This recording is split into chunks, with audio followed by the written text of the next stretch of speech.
आप सभी को राधे राधे, जय श्री कृष्णा। दोस्तों चलिए सुनाते हैं लड्डू गोपाल की एक अद्भुत लीला कथा, जिसे सुनकर लड्डू गोपाल के प्रति श्रद्धा भाव विश्वास आपका और भी अटूट हो जाएगा।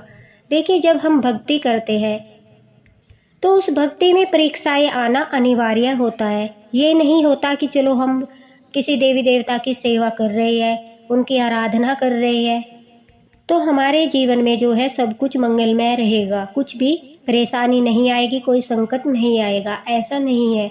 हमारे जीवन में परीक्षाएं आती है, भगवान भी हमारी परीक्षा लेते हैं। हम ठाकुर जी की सेवा करते हैं तो लड्डू गोपाल भी समय समय पर हमारी परीक्षा लेते हैं कि हम उनकी सेवा करने लायक है भी या नहीं। हम उनकी परीक्षाओं में खरे उतरते हैं या फिर उनकी परीक्षाओं में जो है फेल हो जाते हैं। अपने भक्त को हर बार परखते हैं, समय समय पर परखते रहते हैं ठाकुर जी। आज की यह लीला कथा दोस्तों हमारे साथ शेयर की है बनारस में रहने वाली निशा जी ने। निशा जी जो है शादी के बाद से ही लड्डू गोपाल की सेवा कर रही है और लड्डू गोपाल की सेवा करते करते उनके घर में जो है उनके बेटे ने जन्म लिया, उनकी बेटी ने जन्म लिया। उन्हें 2 बच्चों की मां बनने का सौभाग्य प्राप्त हुआ और लड्डू गोपाल को भी वह अपने पुत्र रूप में ही सेवा करती है। मतलब जितना प्रेम वह अपने बच्चों से करती है उतना ही अधिक प्रेम वह लड्डू गोपाल से भी करती है। वह कहती है कि उनके जीवन में जो है उनकी सबसे पहली संतान लड्डू गोपाल है। लड्डू गोपाल के साथ ही उन्होंने अपना माँ बेटे का जो है रिश्ता बनाया था। जब लड्डू गोपाल घर में स्थापित हुए थे तब निशा जी की कोई संतान नहीं थी।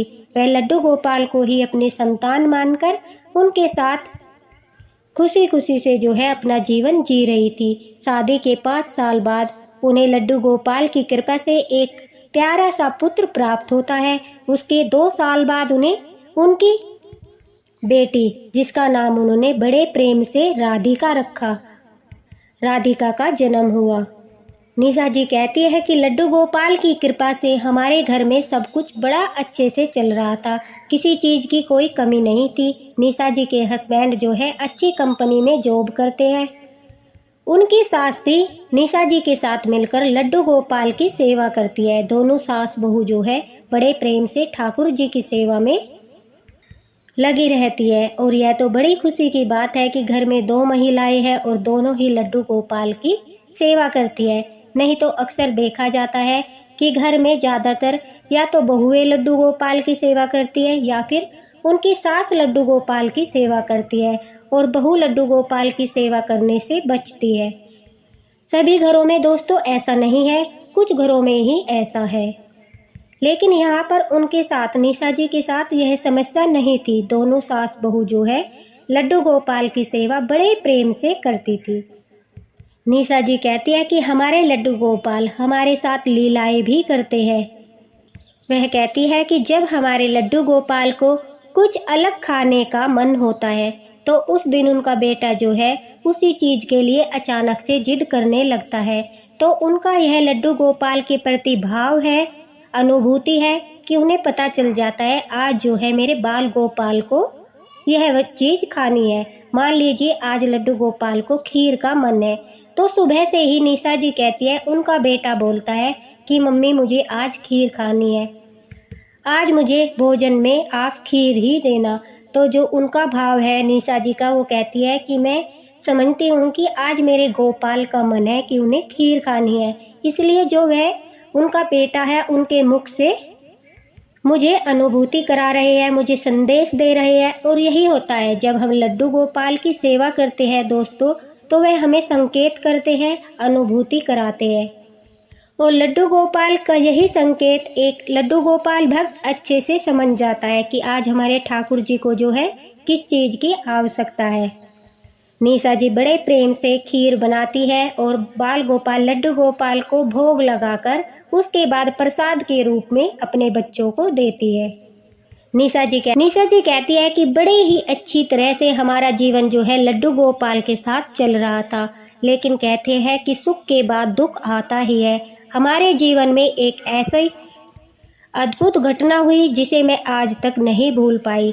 अब निशा जी कहती है कि मेरी सास और मैं हम दोनों जो है कार्तिक मास में स्नान कर रहे थे होता है ना दोस्तों, कार्तिक मास में जो है सुबह के टाइम सूर्य उदय होने से पहले स्नान किया जाता है, तुलसी माता की पूजा की जाती है और उसके बाद कार्तिक मास की जो है कथा सुनी जाती है। तो निशा जी और उनकी सास दोनों कार्तिक मास का स्नान कर रही थी। सरल शब्दों में कहा जाए तो वह कार्तिक जो है वो नहा रही थी। हर रोज सुबह सुबह स्नान करके मंदिर जाना, तुलसी माता की पूजा करना, फिर कथा सुनना, उसके बाद घर आकर लड्डू गोपाल जी को स्नान कराना, लड्डू गोपाल जी को सजाना संवारना, भोग लगाना, उनकी पूजा करना, यही नित्य नियम जो है निशा जी और उनकी सास के जीवन में चल रहा था। और कितना सुंदर, मतलब कि कितनी प्यारी सी उनकी दिनचर्या थी कि पहले मंदिर में जाना, फिर घर आकर लड्डू गोपाल ठाकुर जी की सेवा करना। यह जीवन जो है बड़े ही सौभाग्य से मिलता है कि हमें लड्डू गोपाल की सेवा करने को मिलती है। ठाकुर जी हमें अपनी सेवा के लिए चुनते हैं, यह हमारा सौभाग्य होता है।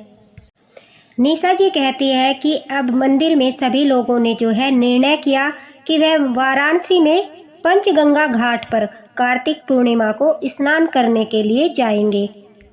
दोस्तों वहां पर गंगा, यमुना, विशाखा, धूत पापा और किरणा 5 नदियों का संगम है और उसे पंचगंगा घाट कहा जाता है। वहां पर पूर्णिमा के दिन स्नान करना बड़ा ही शुभ माना जाता है।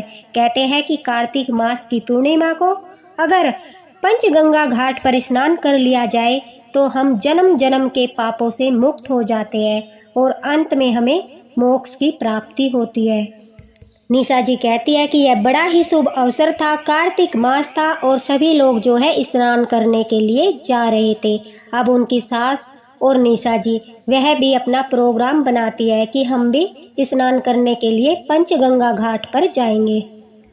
पूर्णिमा का दिन आता है और मंदिर से जो है उनके वहां से पूरी बस जो है यात्रियों से भरकर पंचगंगा घाट पर जाती है और निशा जी साथ में अपने लड्डू गोपाल को भी जो है स्नान कराने के लिए लेकर जाती है। वह जब वृंदावन जाती है या फिर कहीं भी जाती है तो वह लड्डू गोपाल को जो है दोस्तों हमेशा साथ रखती है। वह घर पर उन्हें छोड़कर नहीं जाती है, अपने साथ हमेशा लेकर जाती है। तो वह कहती है कि उन्होंने सोचा कि अब हम पंचगंगा घाट जा रहे हैं, स्नान करने जा रहे हैं, तो हम जो है लड्डू गोपाल को भी स्नान कराकर लाते हैं। अब उनके जो लड्डू गोपाल थे वो 12 नंबर के थे, मतलब कि बड़े लड्डू गोपाल थे, छोटा विग्रह नहीं था, बड़ा विग्रह था। तो अब उनकी सास जो है वो बुजुर्ग हो चुकी थी, उनसे अपने आप से भी सही से जो है चला नहीं जाता था। लेकिन निशा जी कहती है कि लड्डू गोपाल को हमेशा मैं अपनी गोदी में रखती हूँ, एक बड़ी सी जो है बास्केट रखती हूँ और उस बड़ी बास्केट में गद्दी डालकर आराम से पिलो वगैरह लगाकर बाल गोपाल को, जिससे कोई कष्ट न हो, उसी बास्केट में मैं उनके खाने पीने की चीज़ें रख के आराम से लड्डू गोपाल को जो है लेकर जाती हूँ साथ में। माँ जी के हाथों में मैं लड्डू गोपाल इसलिए नहीं देती कि अभी उनके जो है हाथ पैर कमज़ोर हो गए हैं, मुझे डर लगता है कहीं उनके हाथ से जो है बाल गोपाल छूट न जाए। इस वजह से जो है मैं हमेशा लड्डू गोपाल को अपने पास ही रखती हूँ। अब निशा जी कहती है कि हम पंचगंगा घाट पर पहुँच गए। वहाँ पर काफ़ी भीड़ थी, दूर दूर से लोग स्नान करने के लिए आए थे।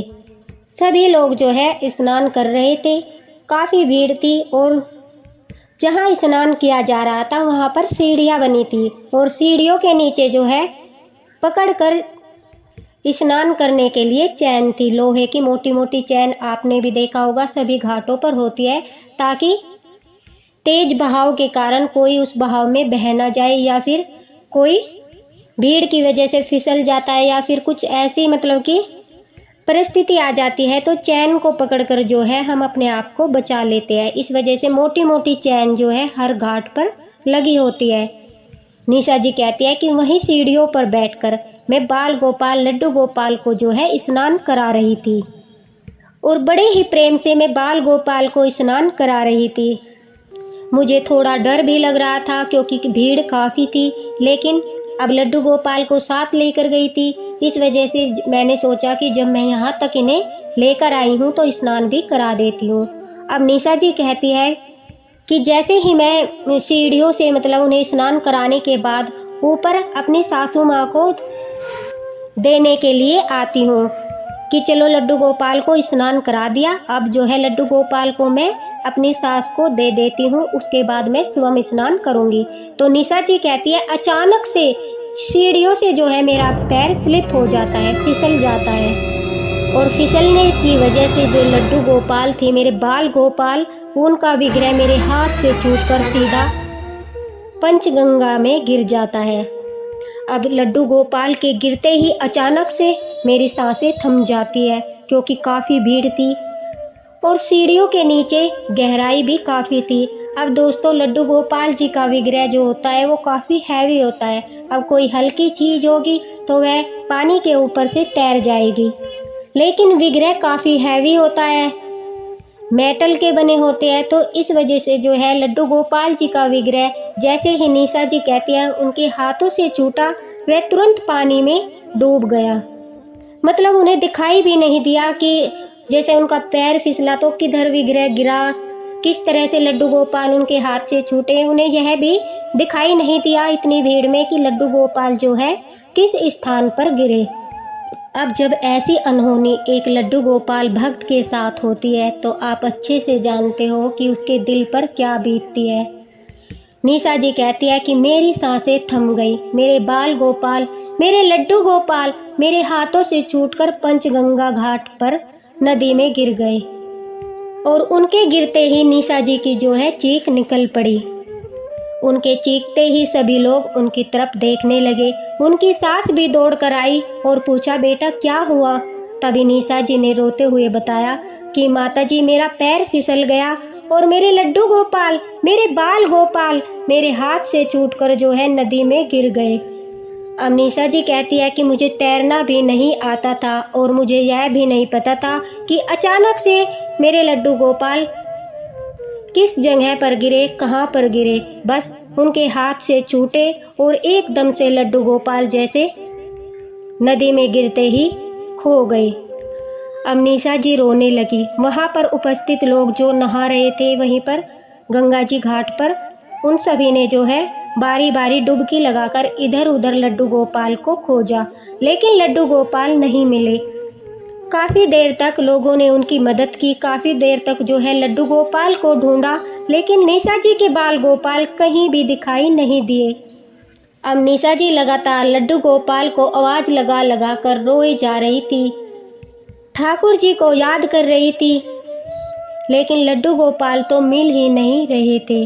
काफ़ी समय हो चुका था, सभी लोगों ने स्नान कर लिया था। अब सभी लोग जो है निशा जी को समझाने लगे। उनकी सास भी उन्हें समझाने लगी कि बेटा जो होना था वो हो गया, अब क्या कर सकते हैं, अब इतनी भीड़ है, पानी का बहाव भी तेज है और काफ़ी गहरा भी है, पता नहीं लड्डू गोपाल कहाँ पर गिरे होंगे, अब मिलेंगे या नहीं मिलेंगे। सभी लोगों ने उन्हें समझाने की कोशिश की, लेकिन निशा जी कहती है उस समय जो मेरे ऊपर बीत रही थी वह सिर्फ मैं ही जानती हूँ, उस अनुभूति को मैं ही महसूस कर सकती हूँ। मुझे लग रहा था जैसे कि मेरे प्राण निकलने वाले हैं, मैं अपने लड्डू गोपाल के बगैर जीवित नहीं रह सकती। मुझे अपने बाल गोपाल चाहिए ही चाहिए थे, किसी भी तरह से मुझे अपने बाल गोपाल चाहिए थे, मैं उनके बगैर वापस घर नहीं जाना चाहती थी। सभी ने काफ़ी समझाया, लेकिन निशा जी जो है मान नहीं रही थी। वह कह रही थी जब तक मेरे लड्डू गोपाल मुझे नहीं मिलेंगे मैं घर वापस नहीं जाऊंगी। अब उनकी सास भी काफ़ी बुजुर्ग हो चुकी थी और ऐसी अवस्था में दोस्तों व्यक्ति थक भी जाता है और ऊपर से वह थोड़ा बीमार भी रहती थी। उन्होंने निशा को काफ़ी समझाया कि बेटा जो होना था हो गया, अब क्या कर सकते हैं, शायद ठाकुर जी को इतने दिन की सेवा ही हमसे लेनी थी, इस वजह से जो है वो सेवा लेकर अब हमें छोड़कर चले गए हैं। अब जो बस वाले भैया थे, निशा जी कहती है, वह भी हमें समझाने लगते हैं, कहते हैं कि जो होना था दीदी वो हो गया, सभी लोग घर वापस जाना चाहते हैं, आपकी वजह से काफ़ी लेट हो रहा है। अब ठाकुर जी मिलने वाले नहीं है क्योंकि पानी काफ़ी गहरा है और आपको तो यह भी नहीं पता कि वह किस साइड गिरे, किस तरफ गिरे, मतलब कि अब हम उन्हें खोजे भी तो किस तरह से खोजें। निशा जी कहती है कि लेकिन मैं लड्डू गोपाल के बगैर नहीं जाना चाहती थी। मैं ज़ोर ज़ोर से रोने लगी और मैंने बस वाले भैया से बोल दिया कि भैया आप चले जाइए, हम टैक्सी करके घर वापस चले जाएंगे, लेकिन मैं लड्डू गोपाल के बगैर वापस नहीं जाऊंगी।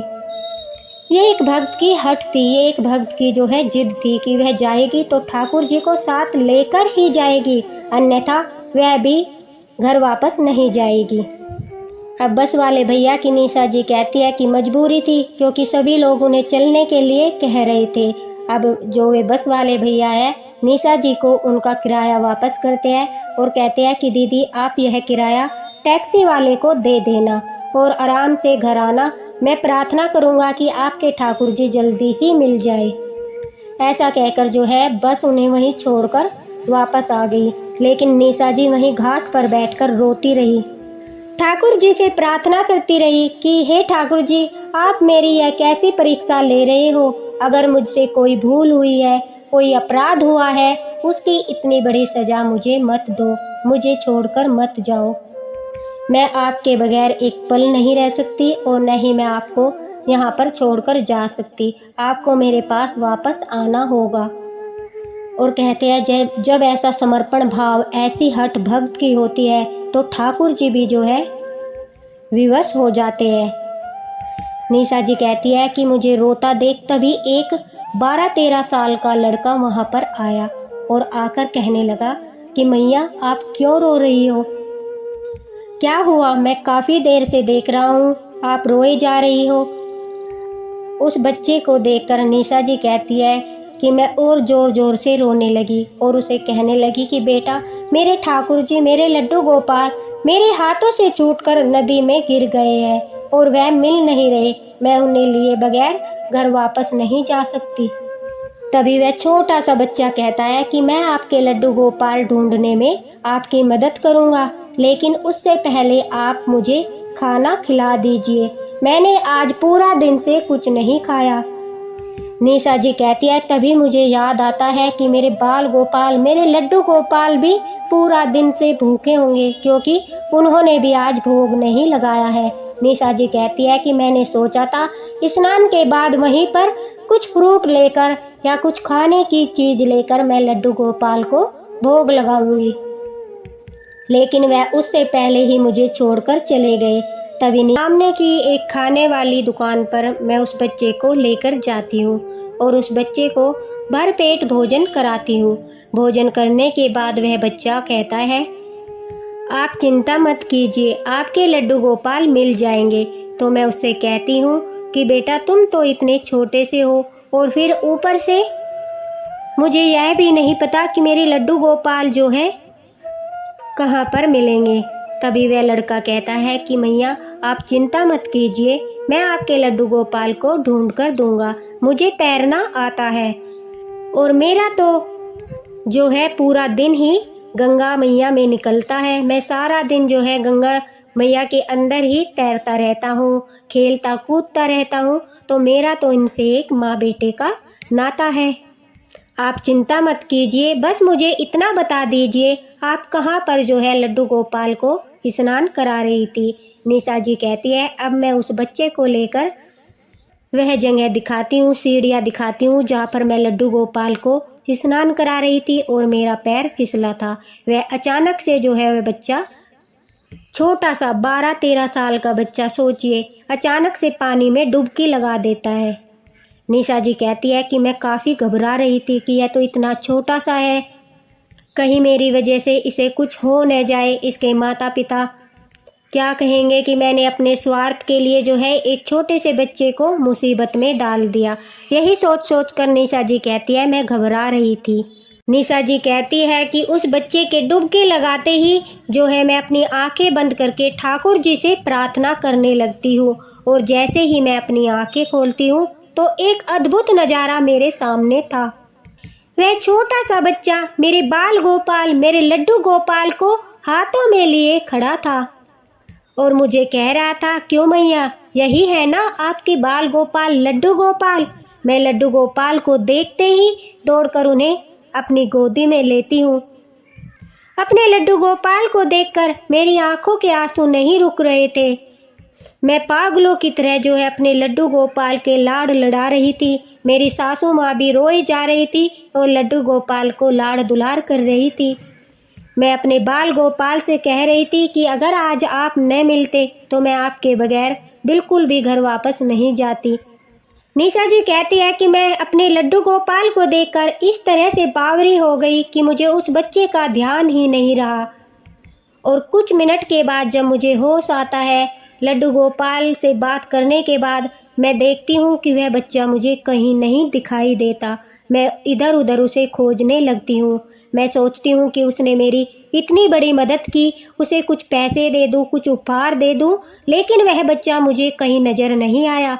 मेरी सासू माँ ने और मैंने उस बच्चे को हर जगह खोजा, आसपास घाट पर सभी से पूछा कि एक 12 साल का या फिर 13 साल का छोटा सा लड़का, सुंदर सा मुख था उसका, क्या आपने देखा है? सभी से लगभग हमने पूछा, लेकिन कहीं पर भी वह बच्चा हमें दिखाई नहीं दिया और न ही किसी ने उसके बारे में कुछ बताया।